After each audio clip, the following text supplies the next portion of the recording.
नमस्कार सभी विद्यार्थियों को।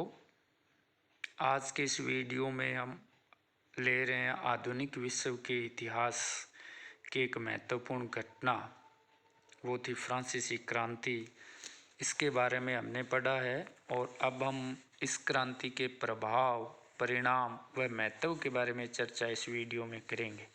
इससे पहले के वीडियोस में आपने फ्रांसीसी क्रांति के कारण क्या थे, इसकी शुरुआत क्यों हुई या इसकी प्रगति कैसी थी, इसके चरण क्या क्या थे, और अब हम करते हैं कि इस क्रांति के प्रभाव, परिणाम और महत्व क्या थे।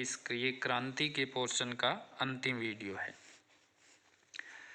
तो चलिए इसमें देखते हैं कि फ्रांस की जो क्रांति है वह परिवर्तन की एक बहुत ही अपूर्व और सशक्त लहर थी, जिसने फ्रांस को तो प्रभावित किया ही किया, बल्कि पूरे यूरोप और विश्व को भी उसने बड़े स्तर पर प्रभावित किया और कुछ ऐसे अवशेष छोड़ गई या कुछ ऐसी जीवन धाराएं छोड़ गई जिसने आने वाली सदियों तक या आने वाली सदियों को भी प्रभावित किया।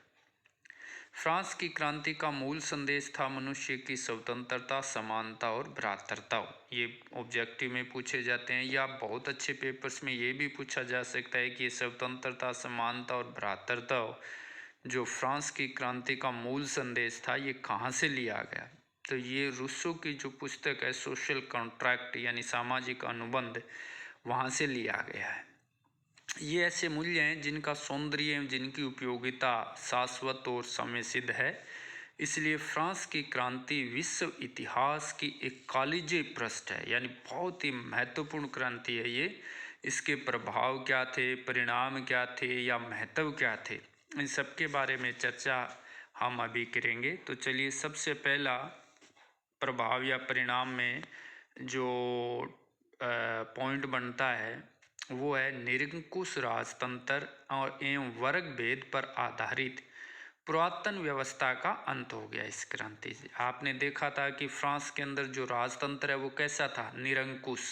निरंकुश का मतलब ऐसी राजतंत्रात्मक शासन प्रणाली जिसमें जनता का नियंत्रण नहीं था या जनता को किसी भी प्रकार के अधिकार नहीं थे। राजा सर्वा हुआ करता था और इसके साथ साथ उसमें वर्ग भेद था। ये भी हमने देखा था कि बहुत सारे विशेषाधिकार है वो फर्स्ट एस्टेट या सेकंड एस्टेट के लोगों को मिले हुए थे। तो निरंकुश राजतंत्र और वर्ग भेद पर आधारित जो पुरातन व्यवस्था थी, जिसके अंदर जो प्रशासनिक व्यवस्था है वो बुरी तरह से अव्यवस्थित थी, इन सब का इस क्रांति ने क्या कर दिया, एक तरह से अंत कर दिया गया।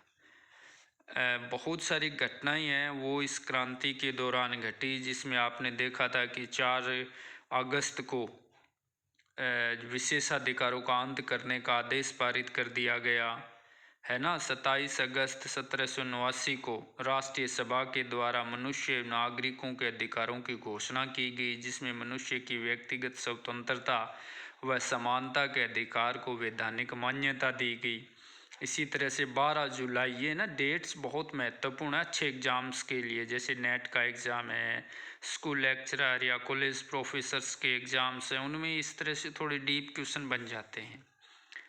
इसी तरह से 12 जुलाई 1790 को जो पादरी तंत्र का नागरिक संविधान था और उसके अंदर धर्माधिकारियों को राज्य का वेतनभोगी कर्मचारी एक तरह से बना दिया गया। तो इस तरह से फ्रांस की क्रांति ने विभिन्न प्रकार के व्यवस्थाओं से पुरातन व्यवस्था जो सामंतवाद पर आधारित थी, निरंकुशतावाद पर आधारित थी, उसको एक तरह से समाप्त कर दिया। दूसरी इसके महत्वपूर्ण परिणाम या प्रभाव निकला लोकतंत्र एवं व्यक्तिगत स्वातंत्र्य का प्रतिस्थापन। फ्रांस की क्रांति की एक बहुत बड़ी महत्वपूर्ण प्रभावकारी देन थी लोकतंत्र, व्यक्ति की स्वतंत्रता की स्थापना। 27 अगस्त 1789 को राष्ट्रीय महासभा ने जो मनुष्य नागरिकों के अधिकारों की घोषणा की थी, उसमें सभी मनुष्य अधिकारों की दृष्टि से ये बहुत ही महत्वपूर्ण घोषणा थी और इसमें कहा गया कि मनुष्य स्वतंत्र एवं समान रूप से जन्मे हैं। संप्रभुता का जो स्रोत है वो जनता में निहित है। स्वतंत्रता, व्यक्तिगत संपत्ति, सुरक्षा तथा अत्याचार का विरोध ये मनुष्य के नैसर्गिक अधिकार है तथा विचार एवं अभिव्यक्ति की स्वतंत्रता मनुष्य के बेशकीमती अधिकारों में से एक है। इस तरह से लोकतंत्र एवं व्यक्तिगत स्वतंत्रता की इस क्रांति से स्थापना हुई। अगला बिंदु है वर्ग भेदहीन सामाजिक ढांचे का विकास। सामाजिक क्षेत्र में फ्रांस की क्रांति का एक बहुत बड़ा योगदान यह था कि इसने वर्ग भेद की बड़ी खाइयों को पूर्णतः नहीं तो आंशिक रूप से पाट दिया, यानी खत्म कर दिया। इससे पूर्व फ्रांस की जो पुरातन व्यवस्था थी उसमें वर्ग भेद कायम था और विभिन्न वर्गों को यानी कुलीन वर्ग और पादरी तंत्र को बहुत सारे विशेषाधिकार मिले हुए थे। लेकिन इस क्रांति ने इन विशेषाधिकारों को समाप्त कर दिया तथा सभी नागरिकों की राजनीतिक, सामाजिक, आर्थिक एवं न्यायिक समानता पर बल दिया और इससे संबंधित 27 अगस्त 1789 को राष्ट्रीय महासभा द्वारा मनुष्य नागरिकों के अधिकारों की घोषणा की गई, जिसमें स्पष्ट रूप से कहा गया कि सभी मनुष्य अधिकारों की दृष्टि से स्वतंत्र एवं समान रूप से जन्मे हैं और रहे हैं।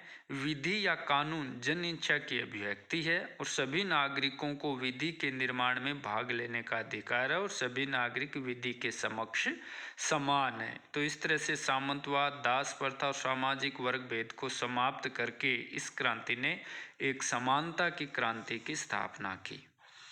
अगला बिंदु है सुखद आर्थिक रूपांतरण। फ्रांस की क्रांति ने फ्रांस के आर्थिक परिदृश्य को बदल दिया। किसान, मजदूरों तथा मध्यम वर्ग के लिए क्रांति ने कई सुखद आर्थिक रूपांतरण कर दिए। सामंतों चर्च के अधिकार से फ्रांस की भूमि का एक बहुत बड़ा हिस्सा मुक्त हो जाने से किसानों एवं मध्यम वर्ग को अत्यधिक लाभ हुआ। किसान सामंती अधिकार है, सामंती शुल्क है तथा बेगार से एक तरह से मुक्त हो गए और फ्रांस में कृषि संबंधी गतिविधियों में अत्यधिक वृद्धि हुई। बहुत सारी नई भूमि है वो कृषि योग्य बन गई, जिसके कारण कृषकों की आर्थिक स्थिति और फ्रांस की आर्थिक स्थिति में भी सुधार हुआ। अगला है राष्ट्रीयता की भावना का उत्कर्ष एवं सशक्तिकरण। फ्रांस की क्रांति ने राष्ट्रीयता की भावना और उत्कर्ष में भी महत्वपूर्ण योगदान दिया। फ्रांस की क्रांति ने फ्रांस के निवासियों में शासकीय एवं सामंती आस्था के स्थान पर राष्ट्रीय आस्था को जन्म दिया, जो एक बहुत बड़ा परिवर्तन था। क्रांति ने प्रारंभ में ही अपने आप को नेशनल असेंबली यानी राष्ट्रीय महासभा की घोषणा करके राष्ट्रवाद का विचार है उसको मजबूती के साथ स्थापित किया। जैसा कि डेविड थॉमसन ने कहा है, फ्रांस के क्रांतिकारियों ने स्वदेशी उदारवाद का प्रसार किया लेकिन अनजाने में राष्ट्रवाद का विसर्जन हो गया। अगला जो कारण है परिणाम या महत्व है वो है समाजवादी चेतना का अभ्युदय भी हमें इस क्रांति में देखने को मिलता है।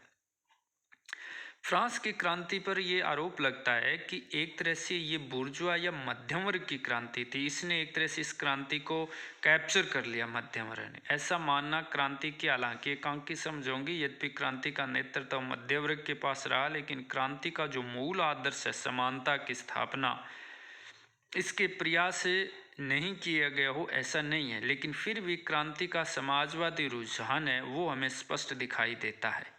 राष्ट्रीय महासभा ने जो सामंतवाद एवं सामाजिक विशेषाधिकारों को समाप्त किया और चर्च की भूमि को जब्त किया और उनको किसानों के बीच में बांट दिया गया, तो ये सारी बातें एक तरह से समाजवादी चेतना की ओर लेकर जाती है। तो इस तरह से इसने समाजवादी विचारधारा का जो उद्भव है एक तरह से फ्रांस की क्रांति में देखने को मिलता है।